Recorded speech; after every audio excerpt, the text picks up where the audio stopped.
upgraded to a flagrant 2.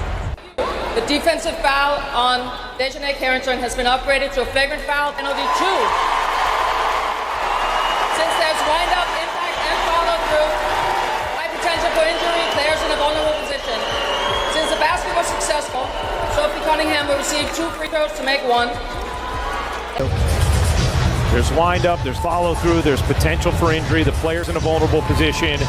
And so Dejanay Carrington, who had been off to an incredible start, is now ejected from the game. In addition to stopping a basketball game, the most explosive event of the WNBA season totally destroyed the professional league's institutional credibility. A targeted physical attack and an unprecedented digital warfare campaign broke out on the court between the Indiana Fever and the Chicago Sky. A furious foul quickly turned into coaching betrayals and serious officiating turmoil, leaving spectators and commentators in full shock. As two intense rivals engaged in a struggle for supremacy, the oppressive tension in the stadium reached a boiling point. Dejanay Carrington went to the locker room and tweeted, He upgraded, I think, to a flagrant. "White privileged. How in the hell is this white privilege when you assaulted a player? Sophie didn't touch you. How is this a race issue? Make it make sense. Because I am definitely confused here, guys. I mean, I am hella confused. How is this a race issue, bro? And then not only that, Sophie Cunningham speaks on the matter. So immediately after the game, y'all know the reporters wasted no time catching up with the soapster. And a lot of stuff did happen, and I did forget about The Indiana Fever aimed to establish physical dominance against their adversaries early in the first quarter of this crucial match. On a fast break layup opportunity, Sophie Cunningham sprinted down the floor after securing the ball in transition. Throughout the season, Cunningham had solidified her position as her team's unquestionable enforcer and physical defender. Chicago Sky guard Dejanay Carrington trailed closely behind her on the fast break, closing the distance with scary speed and dangerous determination. Yeah, so she said they gave us the same explanation.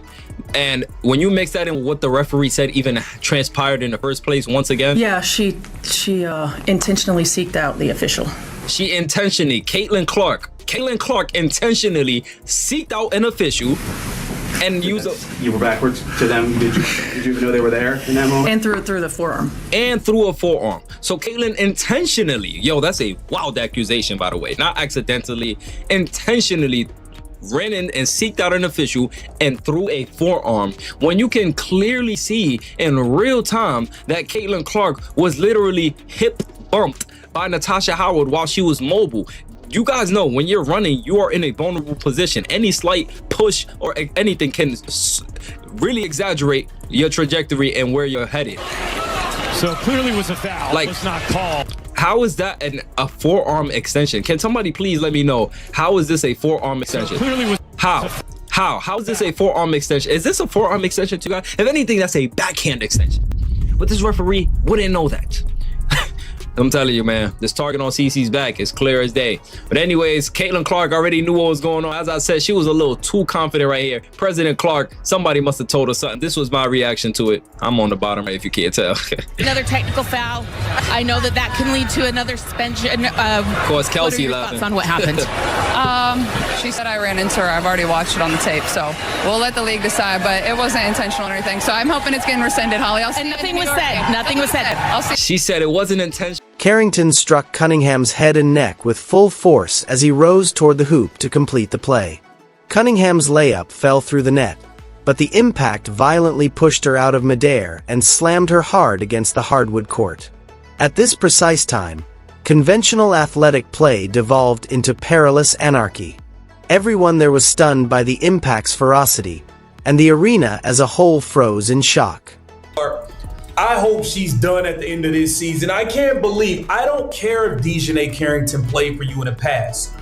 Sophie Cunningham, Caitlyn Clark, they are in your locker room right now, and you are defending Dejanay Carrington. We're going to compare what you had to say, Stephanie White, to the fans, what they had to say about Dejanay Carrington calling this white privilege. Nasty work, man. Welcome to Keep the Vision. Make sure you like, comment, subscribe, share the channel, hit the bell notification, like the video. That'd be greatly appreciated. We got to get into it, man. Stephanie Dingbat White, bonehead. The lady has no idea what she's doing. She's in over her head. She's way over her head when it comes to this job. She needs to go back to being head coaches of teams that nobody really gives a damn about. And it's that simple. Take a listen to Stephanie White defending Dejanay Carrington. This is disgusting. If I'm Sophie Cunningham, I'm pissed. My mouth is bleeding. She tried to take my head off, and you at the podium talking about, oh, you don't think it was on purpose. What? And also there was, for Steph, there was Sophie's flagrant foul from Dejanay. Just what was your reaction to that? And just your thoughts on what happened? Yeah, I mean, look, it was a hard foul. I don't think that Dejanay intentionally came out to get her across the neck. Like, what are you talking about? What are you just have your team's back, bruh. When do you have your team's back, Stephanie? Cunningham instantly emerged from the hardwood court in an obvious state of rage, refusing to play the victim. Before players and officials hurriedly interfered, she charged straight at Carrington and gave him a forceful shove. To avoid a full-fledged bench-clearing altercation on live national television, teammates frantically pulled both sportsmen back. As the refereeing staff struggled to keep control of the unstable situation, the atmosphere in the arena became aggressive. At all. She was ejected from the game. It was a flagrant 2. The refs got it right. Don't worry. They'd fuck that up later. I mean, I can't give them credit.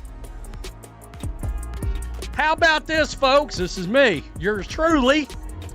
Follow me on the Twitter, @Rhodes How about this, folks? Quote, white privilege with your blonde hair. Yeah, culturally appropriating Sophie Cunningham's hair? Oh, that's a bad look. I'm just pointing that out. Now, I tagged the WNBA in this @WNBA. This feels like a threat against the Indiana Fever. Dejanay tweets out 8:23 with a smile. Now, again, that's the next time they play, folks. Uh-oh, what you gonna do on 8:23? What's going down 8:23 at Kathy Engelbert? @W. You got your ears on? That sounds a whole lot like its own site.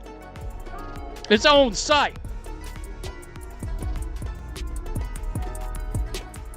Clay Travis, blatant racism on the foul in the tweet. She should be thrown out of the league for the rest of the year. But it's the WNBA, so she would probably get a 5-year contract extension. Yeah. The league just tweeted out. In order to examine the replay footage from every possible camera angle, the game officials hurried to the court monitor. Clear wind-up, considerable force, and careless follow-through high across the neck were all evident in the slow-motion tape breakdown.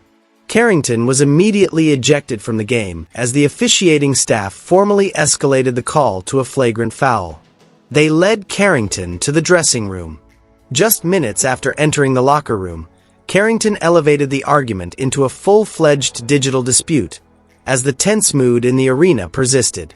She took out her phone and publicly tagged the Indiana Fever in a contentious social media post that contained an allegation of white privilege. This daring action thrust a very private athletic dispute into the public eye.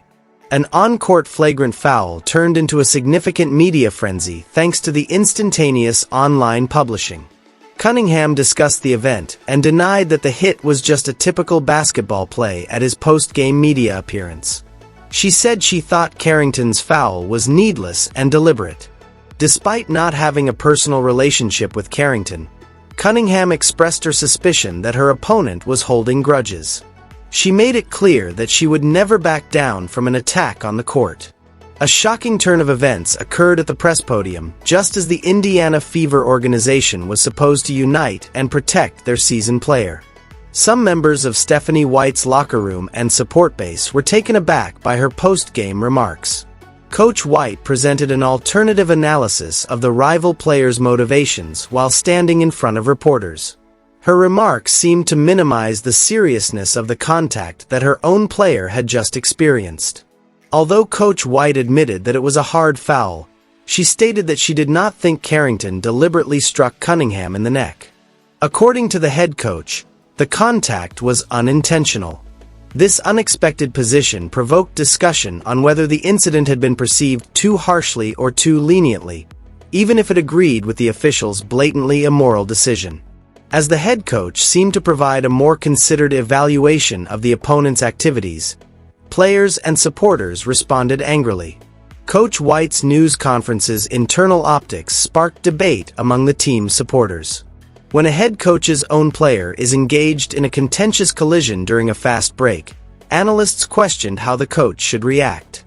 Supporters who wanted total support for their senior player were frustrated by the seeming absence of forceful censure.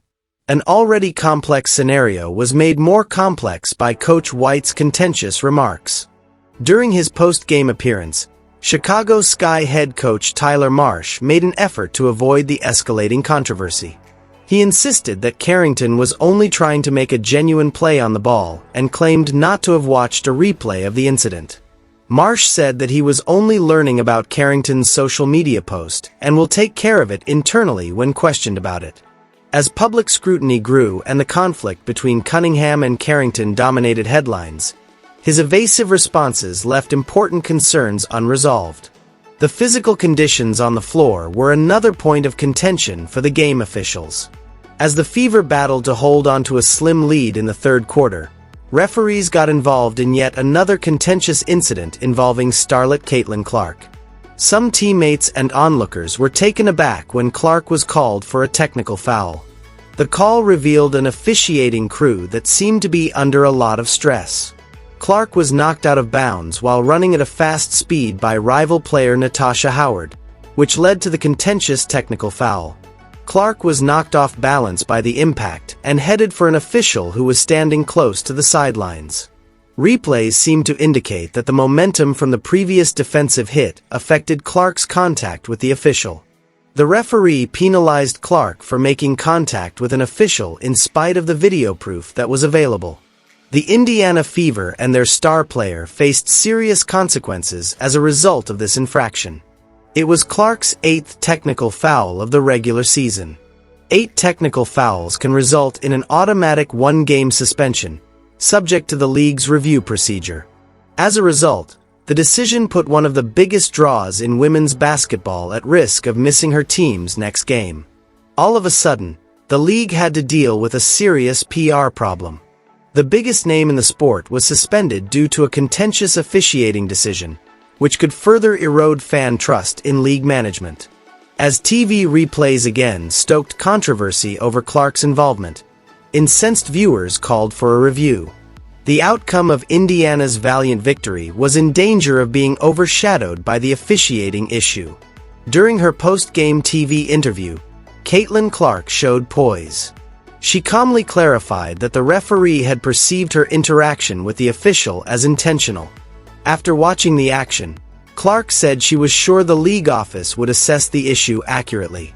She stated unequivocally that no words were spoken during the play and that she thought the contact was unintentional. The league front office acted quickly to make amends after realizing the possible consequences of an unwarranted ban. After watching the available video, officials concluded that the play's momentum had propelled Clark in the direction of the referee. Clark's 7th technical infraction was formally revoked by the league within hours, sparing her from a necessary ban. The superstar was rescued by the quick reversal, but it also sparked more concerns about the officiating's consistency. Although Clark was spared suspension, the disorganized officiating during the game raised more general questions about the handling of physical play and unintentional contact. The refereeing crew was chastised by fans and media figures for what they perceived as inconsistent calls made during the game. The debate brought to light how challenging it is to keep control during a heated match where physical contact and contested calls can swiftly alter the course of events. An already high-stakes season was further complicated by the officiating error. The aftermath of this intense competition strengthened the rivalry between the two organizations and enhanced team dynamics. The escalating hostility between the opposing teams was made clear by Carrington's contentious foul and the social media post that followed. Amidst coaching disputes and contentious officiating rulings, Cunningham's tenacity and Clark's poise under duress stood out. The outcome of this game guaranteed that these teams' subsequent encounters would garner even more interest. This fight turned into a dramatic illustration of how intense rivalry, social media controversy, coaching choices, and officiating disputes can all coexist in professional sports. While Caitlyn Clark maintained her composure throughout another contentious officiating decision, Sophie Cunningham stood her ground following a contentious collision. The intense atmosphere demonstrated how contemporary basketball can turn into a battlefield with serious repercussions for each hit, tweet, and whistle. As this tough season progresses, everyone in the basketball world is still on alert.